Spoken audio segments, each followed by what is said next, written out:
we're going to call the July 10th, 2025 meeting of the Board of Trustees of the Evansville-Vandenberg Public Library to order. And let's see, we have an introduction form for visitors. Do we have any visitors signed up? Okay. Forum for visitors. Correspondence. I did not see any correspondence traveling around. We didn't have any correspondence this time. No pen pals. No overdue bills. So consent agenda. We have 1, 2, 3, 4, 5 items on the consent agenda. Is there a motion? So moved. Second. So a motion and a second to accept the consent agenda. Is there any comments or questions? I just have a comment. It's, I really enjoyed reading some of the summer programming activities, both from the programming department, Kelly and the team, as well as from the various branches. EVPL, I think, is making, particularly for children, making it a great summer. Awesome. Any other discussion? Hearing none, all those in favor signify by saying aye. Aye. Same sign opposed. The consent agenda passes. Governance, we have one item, 5A, materials lending table.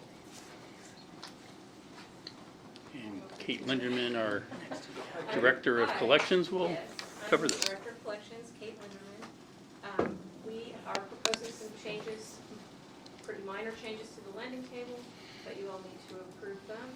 I'll just kind of go down the list, and then if you have any questions, you can let me know. We're asking to remove these collections entirely because we no longer lend them. Maps, pamphlets, and laptops. We would like to also eliminate the Express Books collection.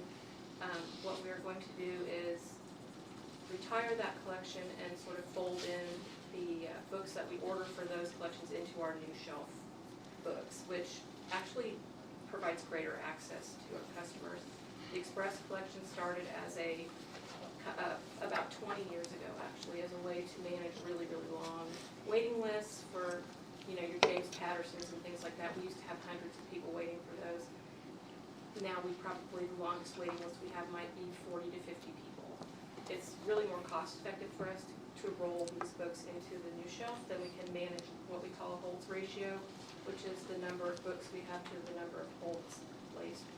And if we exceed, we kind of keep it at 5 right now. If that holds ratio exceeds 5, then we'll order extra copies to bring the ratio down. The Library of Things, we're asking to limit the number of items that people can borrow at a time with the Library of Things, and we're asking for that to be changed to 4, or actually be made 4. And a separate line for video games, capping those at 2. And we would also like to change the replacement charge for cultural passes to just the processing fee. That's right.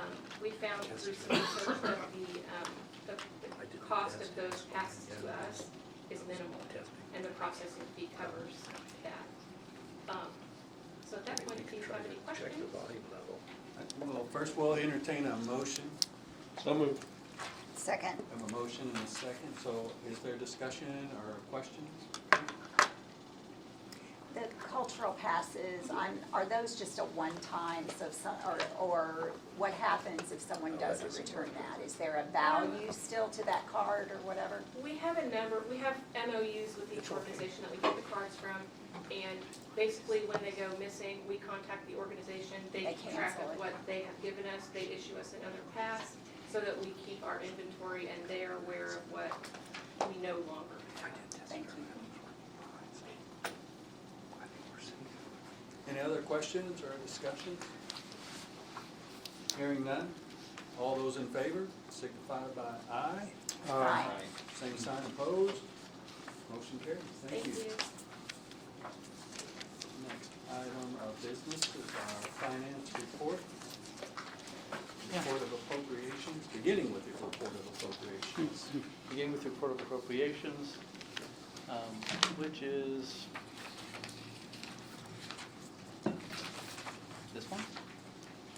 item 6A. Oh, you don't do Mondays.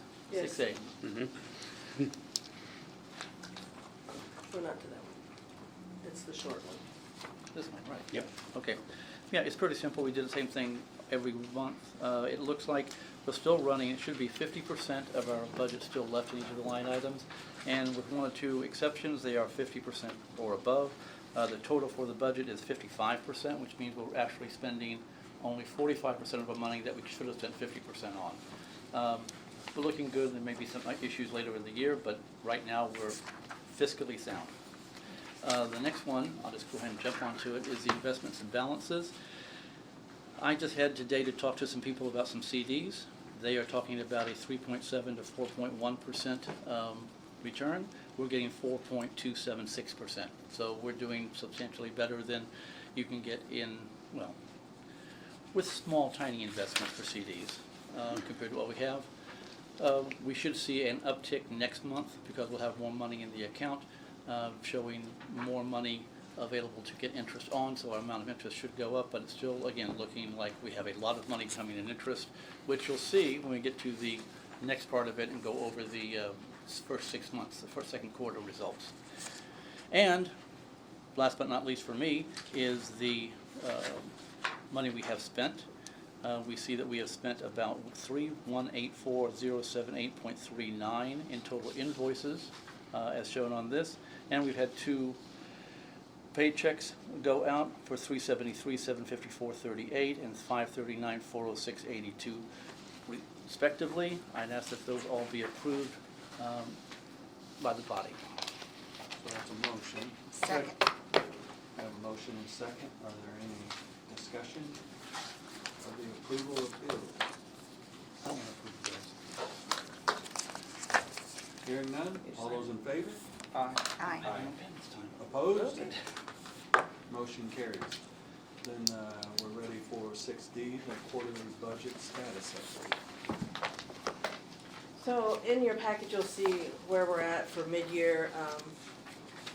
And this is the line item detail on expenditure side. But at the top of your page, you'll see the income that we've received to date. I also include on there the budget order, or the 1782 notice that comes from the DLGF, and that's our certified amount, and then the difference between certified and actual, and then on the far column, our anticipated revenue. So under the property taxes, you'll notice that the anticipated revenue is significantly less than what the actual budget order was for, and that's because of the circuit breaker tax credit estimates that we received a couple months ago. We did receive our property taxes and our other miscellaneous taxes in the month of June, and so you can see the percent that we still have to collect for each of those line items. And then we're doing well with all of our other areas. You can see we're already almost 100% over our projected or budgeted interest on investments. That now includes the interest that we're making off of First Federal Savings Bank. So we're doing very well in the interest category.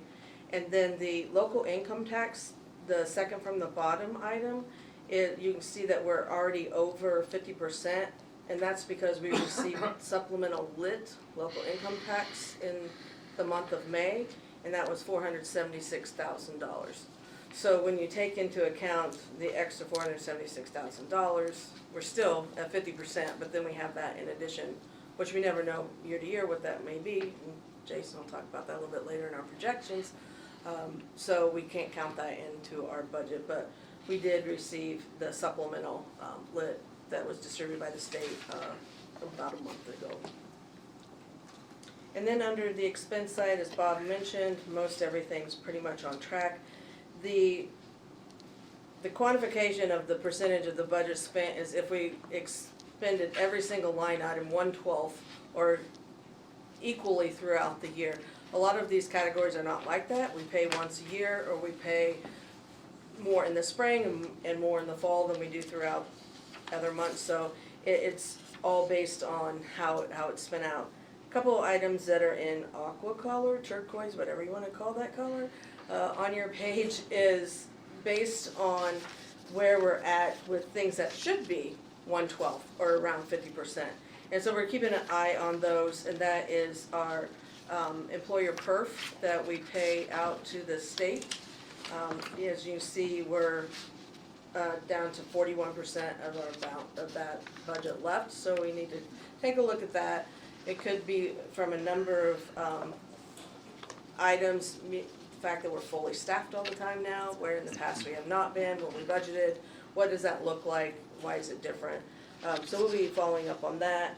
And then the general library supplies, we budget low in that category, and it's almost all expended, but we can also take from the other supply categories to offset those as we get closer to the end of the year.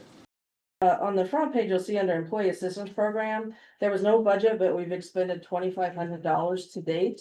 That is because that's our deaconess concern, where our employees can, as an employee benefit, go and see a counselor, so many sessions at no charge to our employees.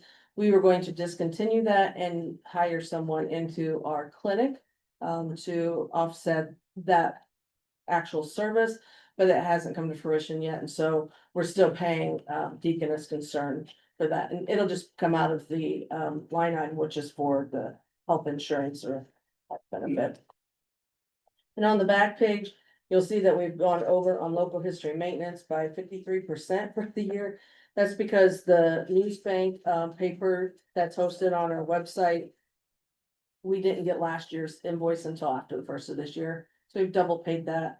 And there's some content hosting for our cataloging of our collection that we've paid twice on this year, and I'm referencing back to that, if that was because I think it's because of the way we switched our cataloging processing.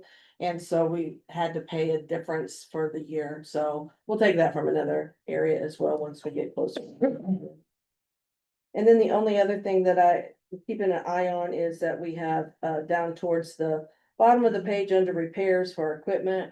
That is for mainly for our vehicles, for having oil changes done, if we have to have any kind of repairs to the vehicles themselves, that's coming out of there. So I just want to keep an eye on that, but we have, again, have money in other areas we can transfer. So for the year, we're at 55% balance, which is about 5% of if we were spending equally throughout the year where we should be. I don't foresee us, I think we'll still be up a little bit higher than that 5% once we get towards the end of the year. But right now, we're right on target for where we should be. With her, do we do just a standard percentage for each employee, or can employees, is there a match? So that's deferred comp. Okay, So perf, we pay Heather, is she in the room? Oh, sorry, I can see back there. I believe it's 11% and 3%, 11.2 and 3%. We automatically pay that for all full-time employees into the state. okay. So that budget figure is it's a constant figure, Yeah. and it only fluctuates if we have more or fewer Yeah. employees. And it might have been affected by some of the salary increases that were made last year for 2025. Mhm. The deferred comp is the one where you elect to participate in the, it's like a 401k, but for us, it's a 403b, no. That's 401a, sorry, all my numbers get mixed up. Ball State was 403b. 401a program, which is Hoosier Start. And by putting money into that, once you've been with us a year, full-time members, the full-time employees have a 2% match, up to a 2% match of their salary, so. Thanks. Any other questions for Lori or Bob? Bob has a question for Lori. Bob? Mhm. That's possible too. Do we think we want to take the two that have gone to the red already and transfer and clear those up to the fourth quarter? We'll just wait till the fourth quarter, just because you never know what else is gonna come through that particular. I know with like the local history maintenance, we have a small monthly fee of like $30, something along those lines.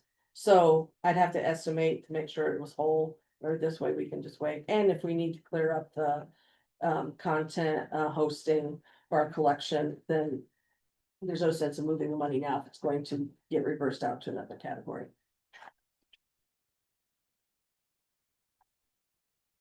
Any other questions or discussion?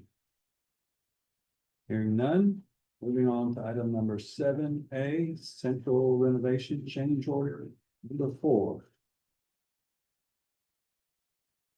Mr. Kelsey. Hello. So today we bring to you change order number 4 for the central library renovation. We're moving along very well. And on this change order, we have 6 items that have come up. We've done some door hardware modifications to some of the items that we had on the original bid to make them work better in our system with our access control and everything. We had to move a sprinkler drain down in our read workroom. It was hitting where one of the light pockets was going through, so we had to make an adjustment. We've also filled in a window that was outside of the reference services manager's office that was connected directly to the public. It's been there for 20-something years and kind of awkward to have a conversation when the public's on the other side of your window. So we have filled that in and just drywalled over it. We added a floor box in the Indiana room so that we had better coverage for our computers and stuff in there. Because the phones were on Wi-Fi and everything. There was no actual computer connection in there, so we had a floor box.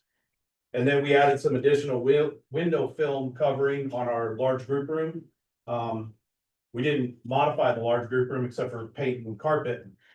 And then realized afterwards that we had put all this nice window film on all the other new meeting rooms upstairs, so. After speaking with our admin staff, we wanted to have the large group room look the same. The largest item for $37,518 is on the second floor.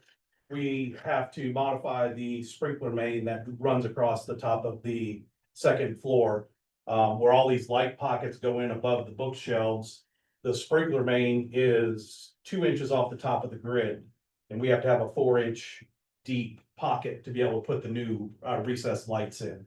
So we have to go down through there, tear out 2 rows of tile side by side, the whole distance of the second floor, raise that sprinkler pipe, put everything back so that the stuff fits in there. So with all 6 items, the total is $48,380. Is there a motion? Motion and a Second. second. Any discussion?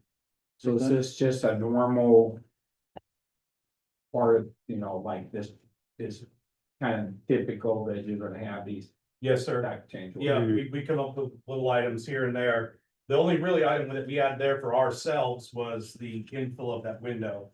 We probably should have picked that up on the original bid and then we came back and did that. Everything else is part of the contingency fund that we go through and, we wish we had caught that sooner or seen it on the bid, but sure, yeah, this is all underneath the contingency fund. Okay. I'll And make a does one motion affect to the approve. completion date at all? No, sir. I'll motion to approve. You have a motion in a second. Oh, we already have that? Okay, well then I'll third it. We have a third, we have a fourth. Going once, twice. Any other discussion? Thanks a lot. So all those in favor? Aye. Opposed? Motion carries. Item number 8, the comprehensive financial plan. So. In the way to go. That's fine. Do we have a copy of the? I'm passing them out. Yes. You got one? Well, as we pass out copies of the. Is to come in. Waiting room enabled. Thank you. Be sure to put upgrade with. Get notification. Pictures there and. Can you?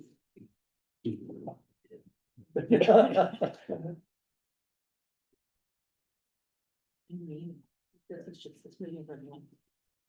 I don't know if Gail was tonight, which is okay. It's just, he says he's in the waiting room, but there's nobody in the waiting room. Sorry. We have one of my colleague, Caleb Moffett, he's been working with me on this comprehensive financial plan and he's based out of Michigan, so he obviously couldn't make the trip. And so he's in the waiting room. We can't figure out how to get him out of the waiting room. But thank you for having me here tonight. My name is Jason Tansel with Baker Tilly. And we represent the library as your municipal advisor. And today for our meeting, we have put together a comprehensive financial plan looking at the five budget funds of the library. And this financial plan goes until 2028. We will spend a majority of the time looking at our property tax funds, looking at the operating fund of the library, the Willard Fund, as well as the Birth Fund. But I do want this to be relatively interactive, so if you see something in the presentation, please don't hesitate to stop me, ask me a question. I know that it's a fairly long presentation, but like I said, I can't talk for over an hour this time, so I promise you I'll be as brief as I can, but. I'll make a motion on to 15 minutes. Second. Third that. I would say as a part of this presentation, we have some financial information as well pertaining to Senate Enrolled Act 1 and what that could mean to the library. So with that though, again, you guys' presentation now, we have 2 pages of assumptions, and I don't want to read every single one of these assumptions to the board. But if you see an assumption, please don't hesitate to ask me if you have a question about it. But looking at the operating fund, realistically, our major assumptions are that the maximum levy growth quotient for the operating fund will be able to grow at 4% from this year to 2028 annually.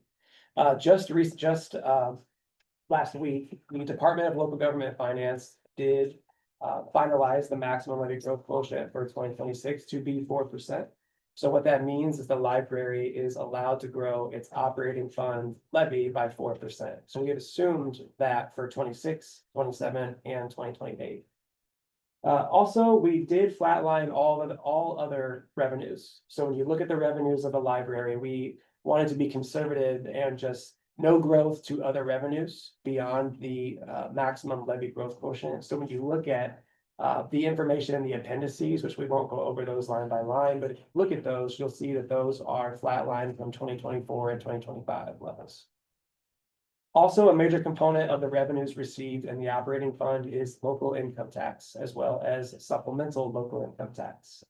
And that changed fairly significantly from Senate Enrolled Act 1 with the composition of that and the differences that will be carried forward starting in 2028. So you will see that in 2026, 2027, and 2028, more or less the revenue in the operating fund we are projecting to be stagnant or level at 2025 levels. But that if you were to look at the 2028 calendar year, you would see a reduction in the revenues in the operating fund. And that is our estimate for the maximum amount that would be permissible to the library if we were to request the local income tax in 2028 moving forward. Looking at then disbursement for the operating fund, again, trying to be conservative, we have assumed that there would be a 4% growth factor to the expenditures. So realistically, when you look at these numbers, just keep in mind, if we're flatlining revenue more or less at 0%, and that we're growing expenditures by 4%, that there's an imbalance to the budget. And so just keep that in mind as you look at this. Obviously, the library is in a great position today, but just thinking about future planning, what this could mean to the library moving forward. So, No, he admitted it. okay. He was on Teams, not Zoom, Oh, okay. All I right. think. Well, I've already started my presentation, Kayla. We're just talking about some of the assumptions in the operating fund, but everybody, this is Kayla Moffett, my colleague. She's been instrumental in putting this plan together for the library. So I definitely wanted him on this call, and I believe he did speak to the finance committee a few months ago. One other thing I wanted to highlight in the operating fund is an update from the May finance committee meeting was that we do feel now we are now in a position to quantify a new supplemental homestead credit that is written into Senate Enrolled Act 1. And right, you'll see, actually, I'll just refer this to you right now. If you were to go to slide, I lost the page number, but it's the appendices. Okay, 15, 16, 17. It is slide 18 in the back of the presentation in the appendix. If you look at the operating fund, this slide right here. There's a lot of numbers on this. I promise you we won't go through every single one. But if everybody can turn to that page, if you look at the third line on this, starting at 2026, you'll see supplemental homestead credit. And we are calculating that supplemental homestead credit to be approximately $500,000 beginning next year in 2026. So the supplemental homestead credit that is written into Senate Enrolled Act 1 is a credit to taxpayers, providing taxpayer relief, and it is the minimum of $300 annually or 10% of the total tax bill. And so we feel like we are in a position to calculate that, knowing that there are approximately 50,000 owner-occupied homes in Vanderburgh County. And we know with the median home value being approximately 200,000 per the US Census Bureau. So we feel as though we're in a position to calculate this, and that based upon that information, we are calculating this supplemental credit loss to the library to be approximately $691,000. This gets prorated amongst your property tax funds, operating, Willard, and the bond and interest redemption fund. So that's why you see a majority of this will be felt in the operating fund, but there are other losses to Willard and the bond and interest redemption fund. That is a fairly significant change from the update to the finance committee, so I did want to spend some time on that. Is that number included on all of the charts? It is reflected in all of the charts. So again, we'll skip through the assumptions, but those are the major points I wanted to talk through. So looking here at slide 4, we have a summary of your actual projected cash balances, and we have 3 different lines on this chart. The first being the cash balance of all the operating funds of EVPL, and this includes the operating fund, rainy day fund, and the LRF fund. So you can see that very healthy reserves in 2024 of over $15.2 million.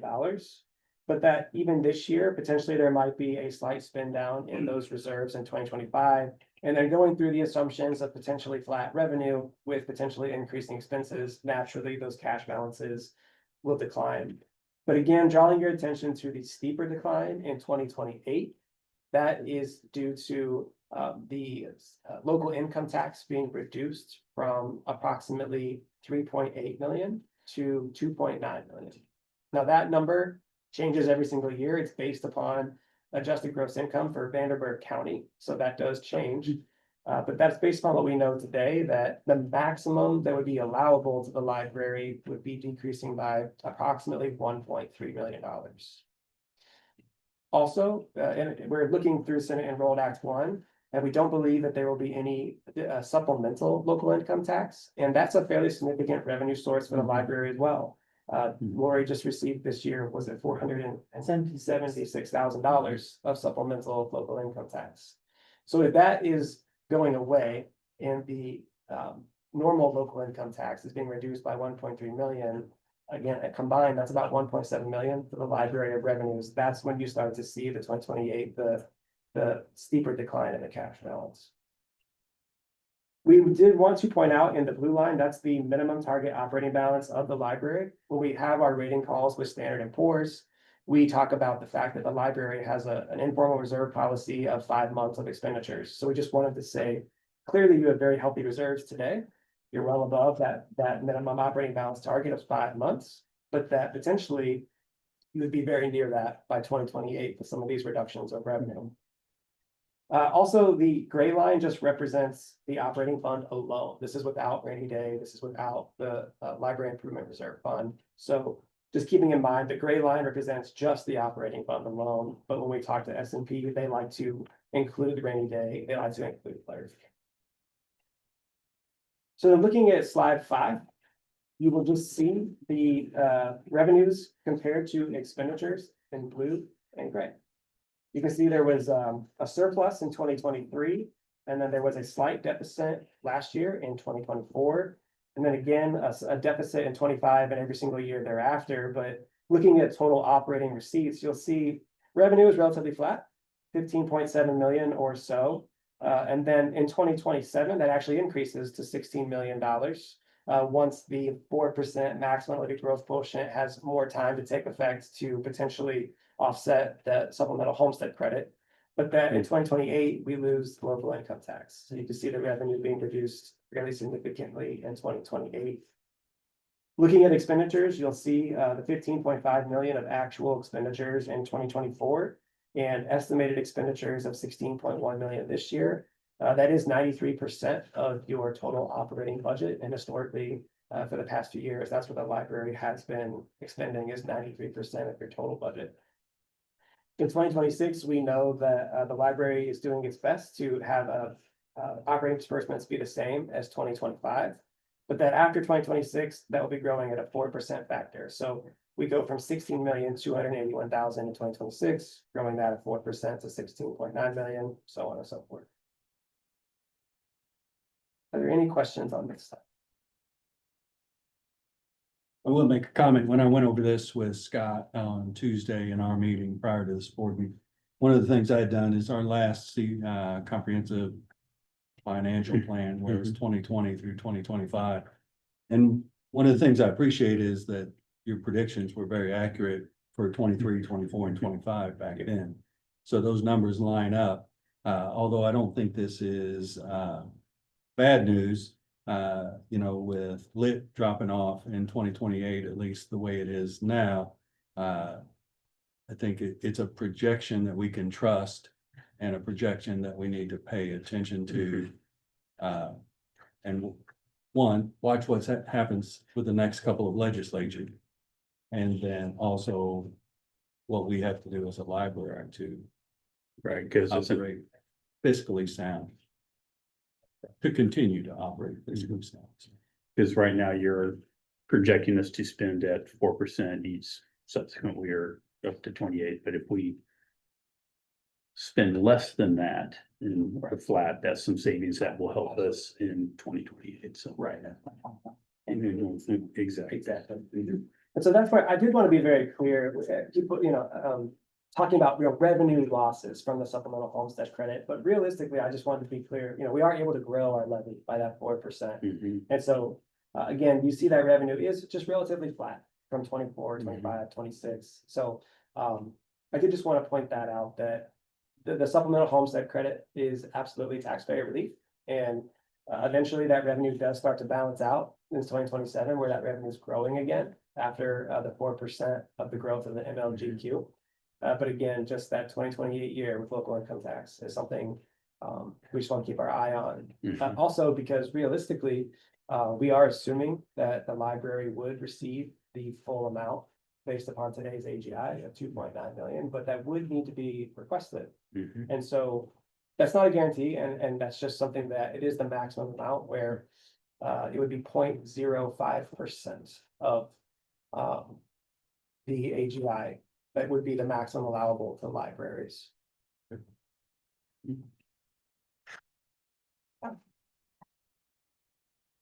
Looking at the Willard Fund,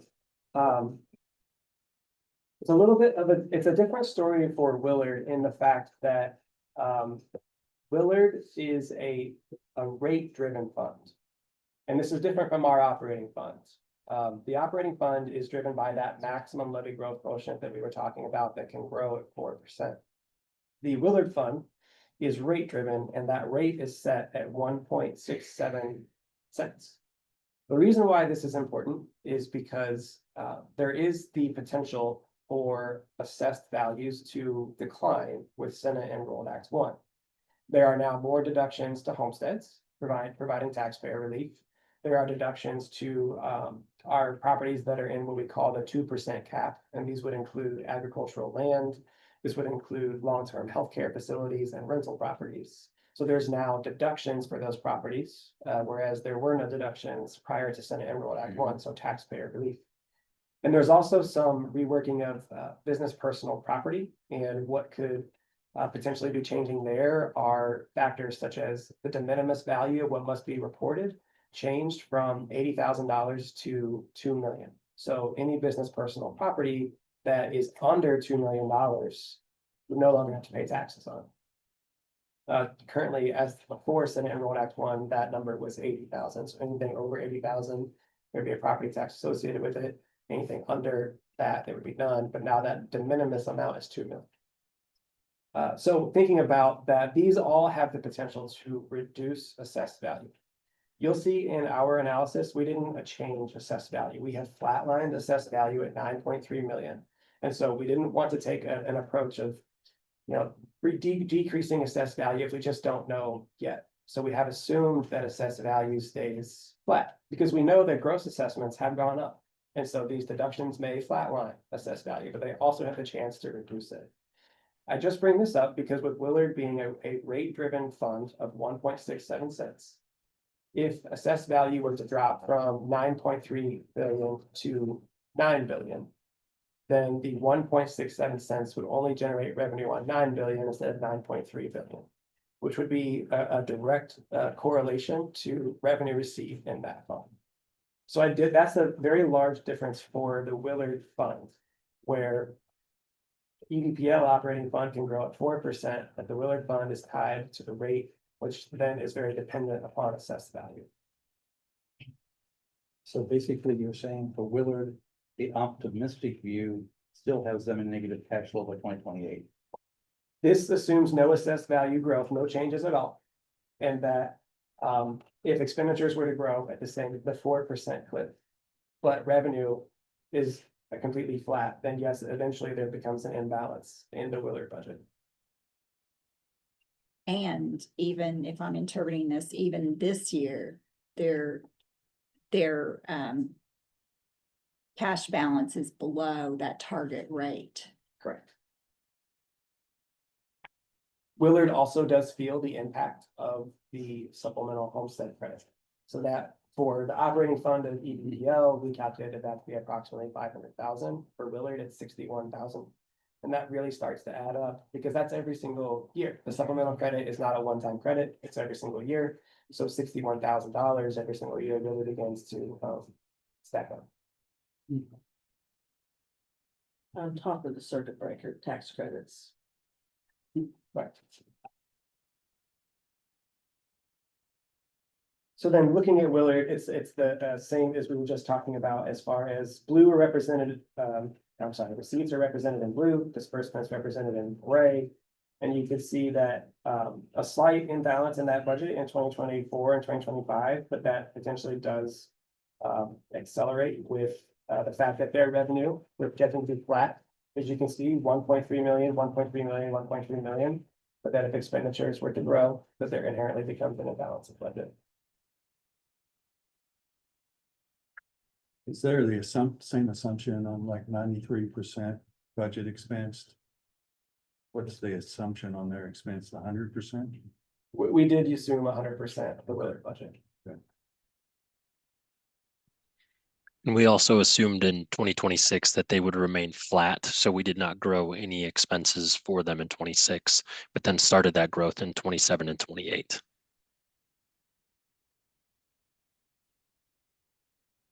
Just that looked too rosy to me. Unless I'm misunderstanding something.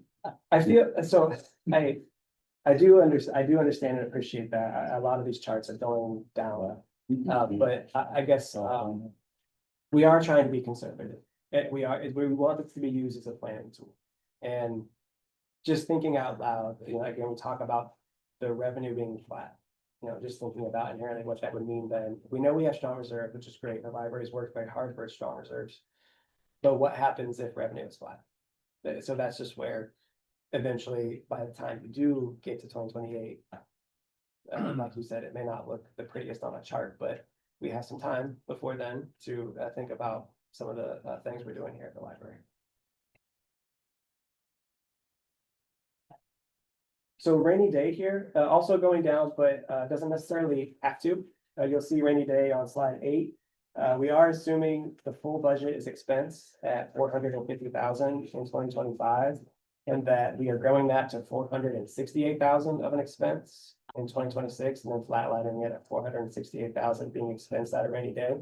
But I heard the investment report, and I know that you've earned quite a bit of interest on your investments, so we are assuming some interest earnings there of approximately $100,000 in rainy day. And so, again, that is just something where we want to be conservative. It's the full rainy day budget, knowing what the library wants to do with that, but that's the rainy day. There's no property taxes received in rainy day. So that's just the budgeted amount.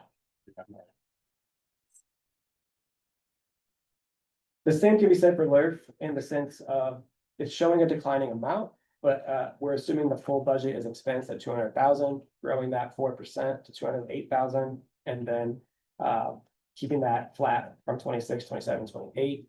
No property taxes are received in LERF, and we also have about $50,000 of interest earned in LERF. So again, assuming the full budget is expensed, may not necessarily have to be in the future.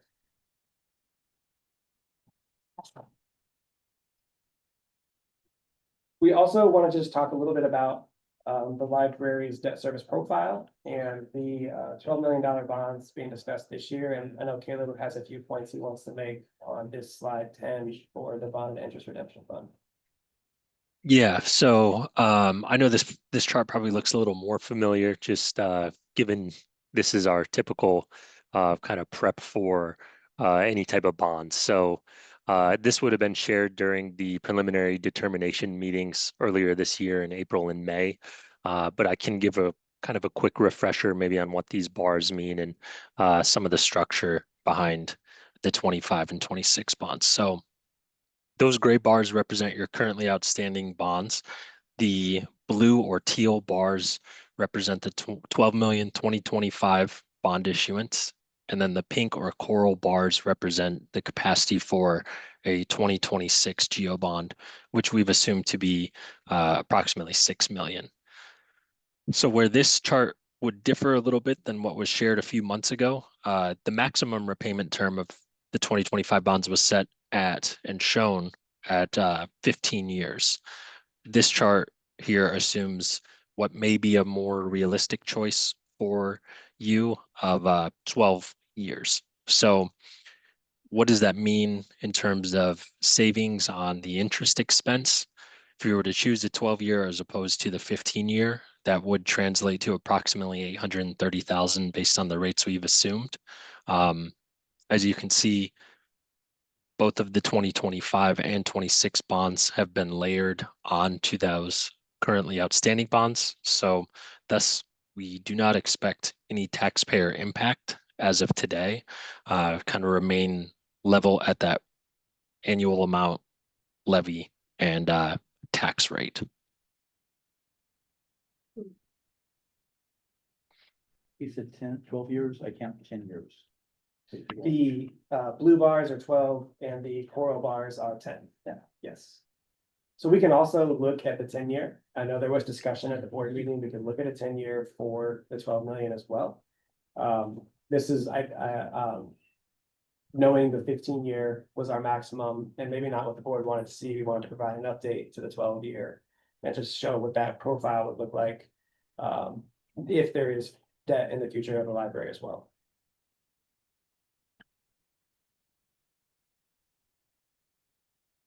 Any questions on this slide? Okay. More charts on slide 11, more colors. We did layer in purple for you instead of just blue and teal and coral. What I really realistically want to point out is the fact that a library has had an extremely level tax rate. I mean, we're going back a decade plus. You can see 20 cents, 20 cents, 20 cents, 20 cents, 20 cents, almost 21 cents. And then a drop in 2023 to 19 cents and kind of stayed at that 19-cent level for the past 3 years.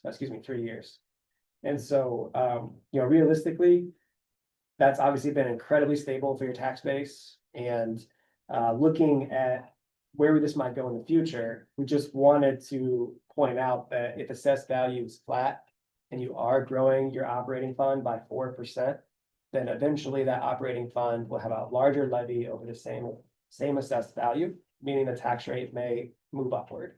So you'll see we're at 1903 today, and eventually potentially back in the 20-cent range by 2027. That could be even sooner if there is assessed value decline, but just something we wanted to, again, as we've mentioned, we're not assuming any change to assessed value right now. But even if there's no change to assessed value, if you take that 4% MLGQ in the operating, that rate will go a little bit back up to the 20-cent level that the library's been at the past decade plus. This doesn't assume any change to the BERF fund. As Caleb mentioned, you'll see BERF sitting there at 361, 365, 365, 365, so on and so forth. So That doesn't assume any increase to the first fund. Willard, as we talked about, is fixed at 1.67%, not changing. So again, we talk about that being a rate-driven fund. It will be 1.67 cents regardless of what the assessment is.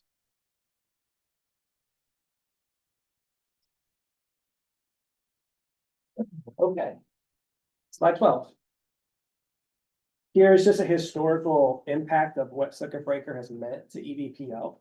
And you can see here that starting in 2012, the library would be asking for approximately 12.4 million of levy, but that a circuit breaker loss of 900,000 would mean net levy is 11.5 million. And so you can see how circuit breaker has increased from 2012, about $900,000 to this year was 2.7. So circuit breaker has tripled since 2012. But don't lose sight of the fact that the library's levy has been able to grow as well. Your levy in 2012, 11.4, your levy in 25, 15 million. And that's a byproduct of the maximum levy growth quotient and being able to grow that levy every single year. But we did want to project out the new color, we'll call it teal, or that's not teal, the pinkish red color, the supplemental homestead credit. This is that additional credit being given to taxpayers, but that is then revenue not received by the library. And so we believe that the library's portion of that supplemental credit, given that you're county-wide, will be about approximately $700,000, and that will be shared $500,000 in operating, $120,000 in your birth, and then $60,000 to Willard.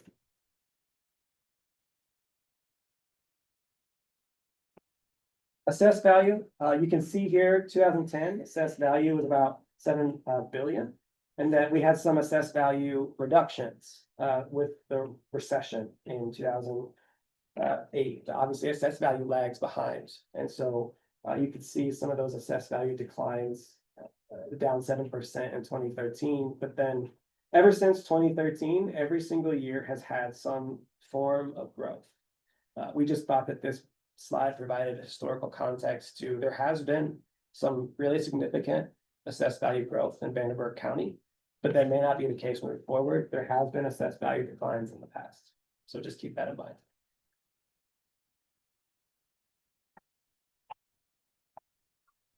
Any questions? Did I make it under 20 minutes, sorry? I don't think so. I'm sorry.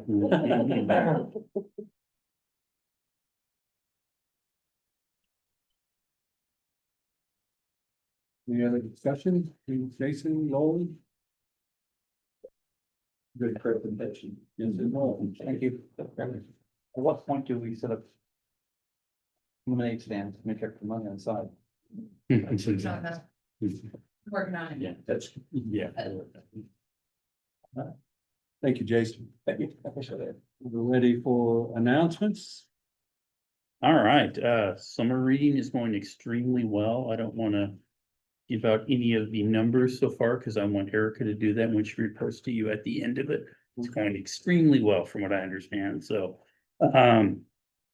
also I wanted to let you know just what we were talking about. Admin staff is already working on plans and cost savings from the director level on up. We're going over about just getting ready for our preparation to present to the finance committee. Lori, Heather, and I meet to go over all that next week. And we'll be ready for the finance committee, but we're looking at all sorts of alternatives and spending plans and things like that. So, and recommendations. So And the finance committee have those 2 days before the meeting? that's a question for Lori. Yeah, so the meeting is set for the 30th, which is a Wednesday, I believe. Mhm. And so we'll have that to you we'll send it out on Monday. Thank you. And the last announcement I have, for the $12 million bond for Red Bank, we go present to the council on Monday. Excellent. Mhm. Any other announcements? Any other discussion? I will entertain a motion to adjourn. So moved. Third? Thanks, everyone. Thank you.